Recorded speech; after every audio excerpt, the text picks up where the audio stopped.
Kalian pasti sering dengar tentang Freemason, kan? Jaringan rahasia yang katanya berakar dari Eropa. Lalu, ada juga Zionisme, gerakan politik Yahudi modern. Kelihatannya beda, tapi ternyata keduanya punya kaitan erat dalam proyek besar di Palestina. Mari kita bongkar satu persatu. Pada tahun 1897, seorang pria bernama Theodor Herzl memimpin Kongres Zionis pertama di Basel, Swiss. Misi utamanya jelas, mendirikan sebuah negara khusus untuk orang Yahudi di Palestina. Untuk mewujudkan mimpi besar ini, gerakan Zionis butuh dukungan dari kekuatan-kekuatan besar di Eropa. Nah, disinilah peran Freemason mulai terlihat.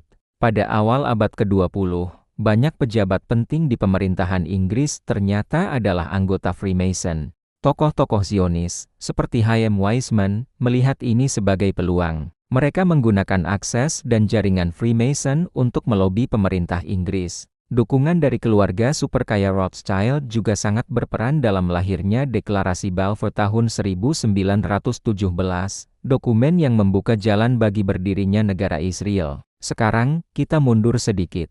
Apa sih Freemason itu? Awalnya, ini cuma perkumpulan tukang batu di Inggris abad ke-18. Tapi jangan salah, simbol-simbol mereka banyak terinspirasi dari kuil Sulaiman. Seiring waktu, perkumpulan ini berkembang menjadi wadah eksklusif bagi para bangsawan, politisi, dan pemikir top Eropa. Dukungan Freemason untuk Zionis bukan sekadar urusan politik, tapi juga ideologi. Melalui jaringan elit dan pertemuan-pertemuan rahasia, mereka menyebarkan gagasan seperti liberalisme, persaudaraan universal, dan pemisahan agama dari urusan politik. Semboyan mereka yang terkenal, liberty, equality, fraternity atau kebebasan, kesetaraan, dan persaudaraan, melahirkan paham liberalisme yang memisahkan agama dari kehidupan sosial politik.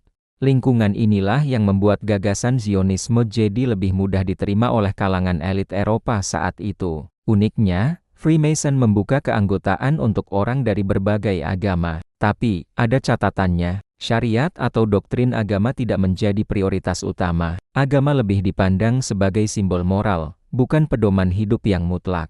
Inilah yang membuat ide-ide mereka terkadang bertabrakan dengan ajaran agama yang lebih tradisional. Dan ini yang paling krusial, Freemason menempatkan kuil Sulaiman sebagai simbol sentral mereka. Di Israel modern, ada kelompok Zionis ekstrem yang mendirikan Temple Institute dengan tujuan merancang kuil ketiga atau Third Temple. Masalahnya, lokasi yang mereka incar untuk membangun kuil ini adalah di kompleks Masjid Al-Aqsa, tempat suci umat Islam. Bisa dibayangkan, pembangunan kuil di area Haram Al-Syarif ini jelas menjadi ancaman serius bagi keberadaan Masjid Al-Aqsa. Hal ini punya potensi besar untuk memicu konflik global yang lebih luas dan bahkan disebut dalam banyak literatur agama sebagai salah satu tanda fitnah besar di akhir zaman. Gimana menurut kalian? Coba tulis pendapat kalian di kolom komentar. Terima kasih sudah nonton, jangan lupa subscribe untuk konten menarik lainnya. Sampai jumpa.